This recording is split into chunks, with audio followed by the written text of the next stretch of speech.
I have two biblical texts for you this morning. The first goes back to Good Friday, where Mary Magdalene and the other Mary were gathered there watching a great stone be rolled to the entrance. And we read in the English Bible version, Mary Magdalene and the other Mary were sitting there facing the graves. And then they went away sadly. Now move ahead to Easter morning, and these same women were coming to the tomb with oils and spices to anoint Jesus' lifeless body, and they wondered who would roll the stone away. And two strangers met them in dazzling clothes and told them that Jesus was not there, he was risen. And they said, "Why do you look for the living among the dead?" And we read these words from the Phillips translation of the Bible. The women turned their backs to the tomb and ran and told the 11 and the others that were with them. This is the word of the Lord. Thanks be to God. Let us pray. O Lord, may the words spoken and the thoughts of our hearts and our memories taken away this morning be acceptable in your sight, O God, our strength and our Redeemer. Well, you know, it was hard to celebrate Easter this year. We generally think of past years when we had bumper crowds and massed choirs and a festive celebration. In past Easter Sundays, one of our staff would come to the microphone here and would say to the people, if there's an empty place in the pew, move over. Put your purses down on the floor. We're already seating people outside. But this year, with COVID-19, we ask people not to sit nearer than 6 feet from each other, wear masks, or to watch on television to an absent congregation. It's been a little bit of a downer.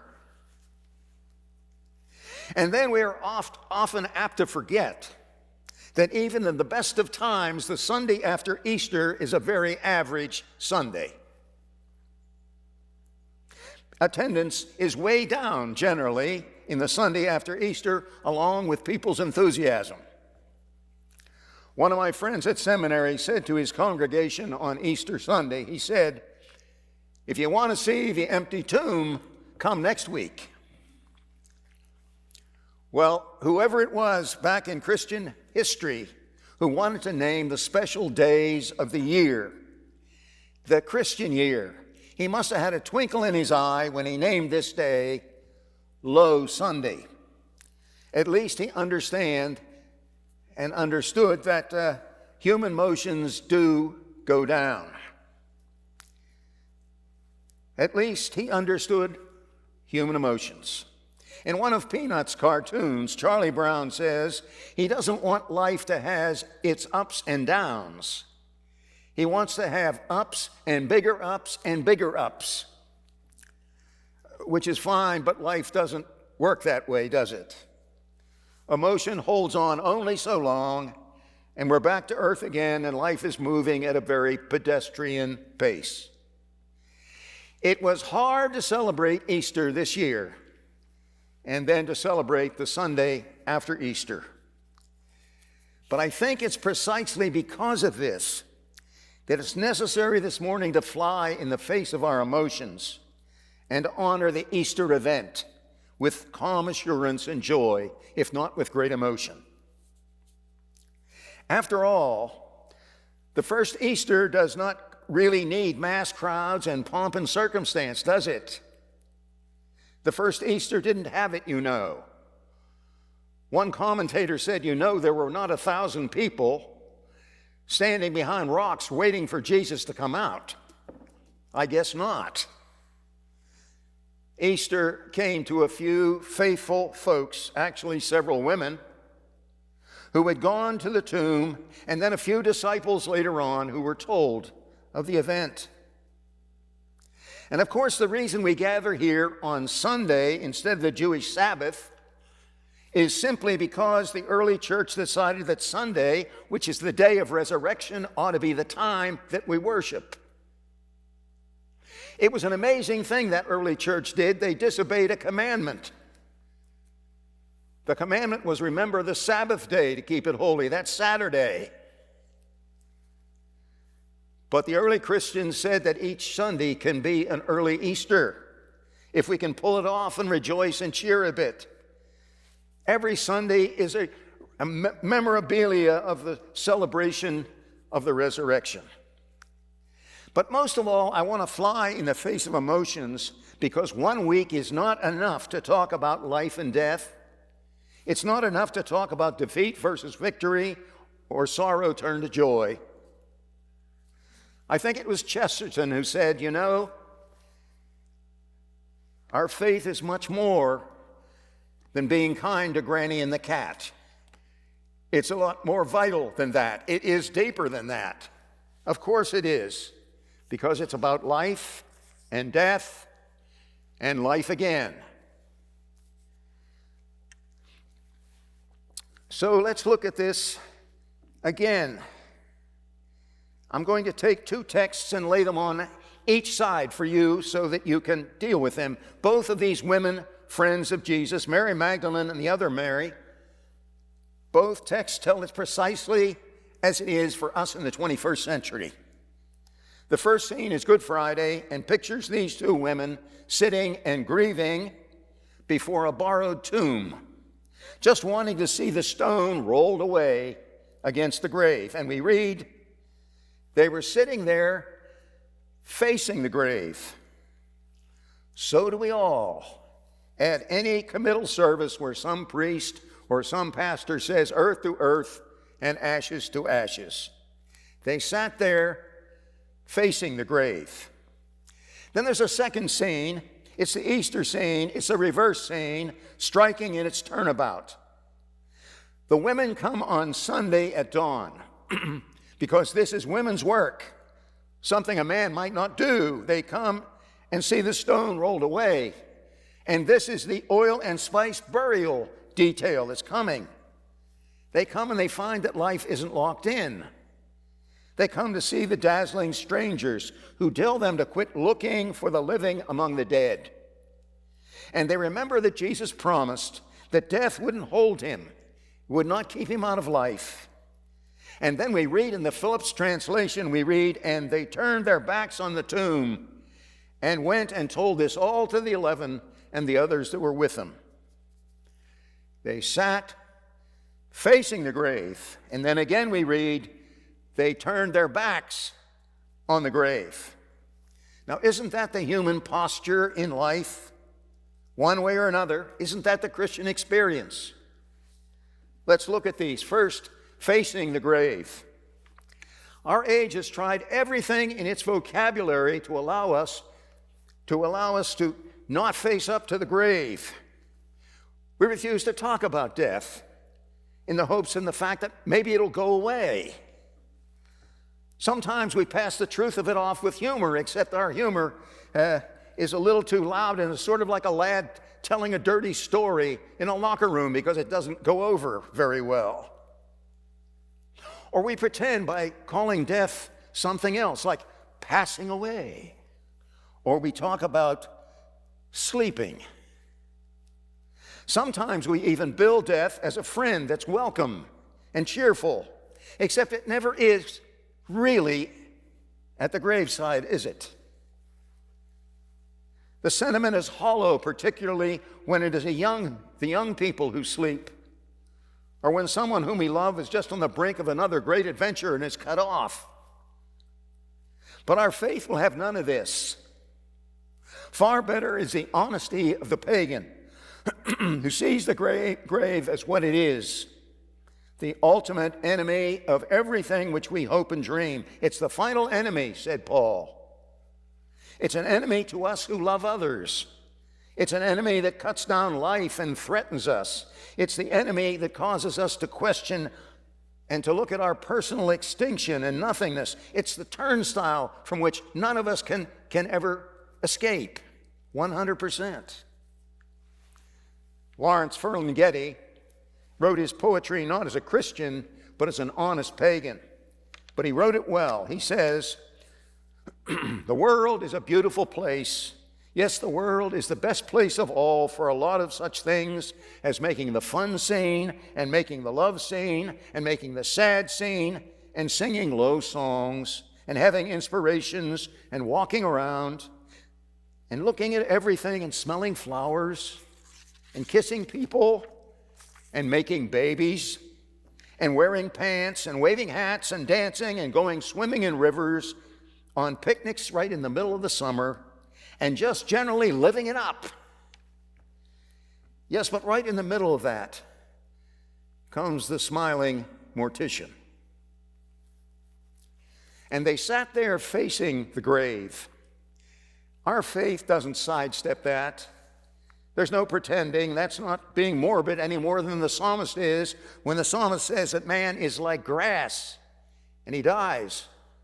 So is woman. He adds that positive note to our mortality. He says, "So teach us to number our days." As the commercial says on television, we only go around once, so let's live it with gusto. I should say so. Let's number our days and let's decide what gusto really is. God, help us to spend the days as we should. Let death's reality be an impetus so that we love people and not things. One commentator said, "Have you noticed that there are no luggage racks on a hearse?" Let the numbering of our days, you see, be an opportunity for us to kiss the joy as it flies by, as we love those who are close to us before they're gone. Let this be an impetus to us so that we choose worthy priorities, the kind of life that Jesus was talking about with a capital L. Man is like grass and he dies, affirms the psalmist. That's part of man's mortal human situation before God, who is the only eternal. It is certainly normal and human then for us to sorrow and to be bereaved when someone whom we love leaves us and keeps us lonely. It's normal and it's human and it's Christian. It would be cruel to not prepare you for this. But only then, you see, facing the grave and the reality of it and the threat of it, only then do we know what we have at stake on this Sunday after Easter. What we have at stake is everything. Everything. Only after that truth, then, are we going to be surprised by the next scene. And are we going to wait and rely on God to turn the tables? Because springtime isn't going to do it. And lilies that bloom are not going to do it. And all of our talk about passing away won't do it. Our cliches won't pull it off. And all of our talk about our immortal constitution, our faith knows nothing about. It's only our God who does amazing things. It's only God who comes and gives us hope over grim death and who makes us new. It's only God who brings in the dawn. Well, now, I think we're ready to catch the new posture for Easter. Because you see, we're saying God broke through death. He defanged it. He overcame its power. He took the sting out of it. Mary Magdalene and the other Mary turned their backs on the grave, and they ran for joy. What I'm trying to say this morning is possible in a very profound sense for you and me to begin living now with the terror and the power of the grave behind us. Not just for a week, but behind us forever. I repeat, it's possible for us to live with the power and the terror and the threat of death behind us. Why? Because the grave couldn't hold Jesus, and it will not hold those whom we love. Because the God who created us once in a new birth will create us in another birth in a day to come. Because, says Jesus, there is something like a perfect home waiting for us and for those we love. Because, says Jesus, we are loved not just for a moment, not just for an inkling of the eye, not just for 80 years and 10, but we are loved eternally. If not, then love is never eternal. We have Christ's word on it.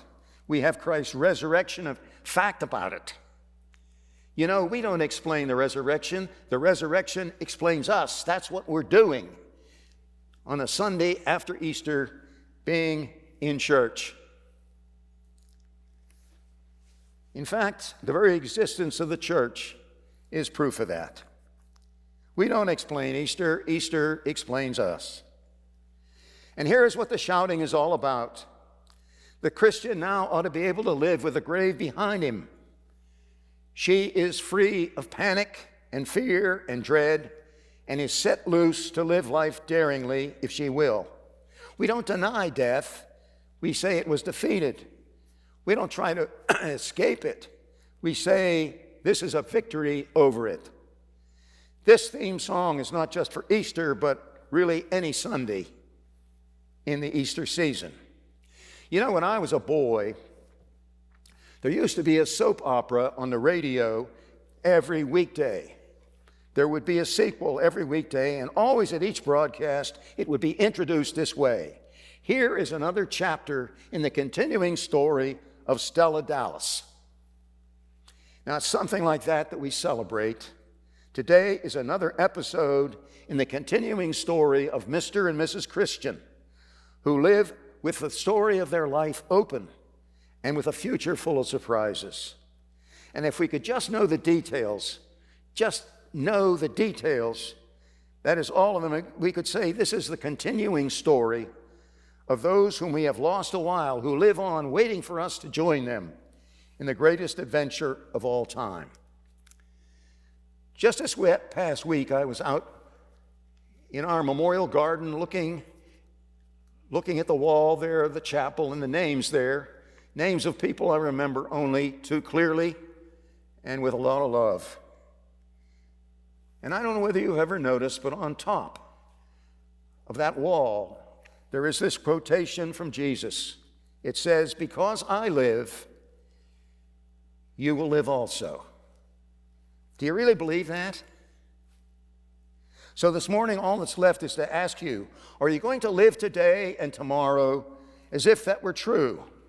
Will you trust deep down within you that life is not a dead-end street, but it's an open thoroughfare? Would you quit waking up every morning and living every day like a weeping willow? Will we finally affirm once and for all that we own no one in this life, not father or mother, brother or sister, husband or wife? They are gifts to us for a time. And when that time comes, we must let go, confident that they are in the arms of our Lord. Will you live every morning at dawn as if God were going to make you new and is making your future open and affirmative? Will you be open to Jesus Christ, not as yesterday's ideal because he cares less about that, but as today's Lord who calls you to move forward in your life with a sense of confidence and with joy?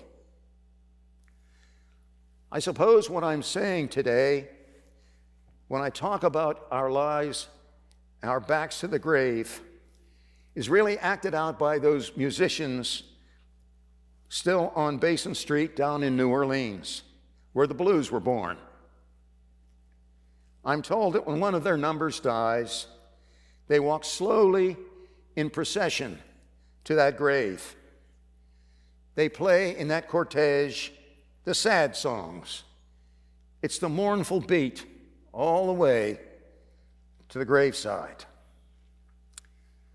But on the way back, they're playing those horns like crazy, and they're playing when the saints come marching in, and they're swinging, and they're high-stepping, and they're playing it full, and they're playing it all the way home. And why not? They're marching with the grave behind them.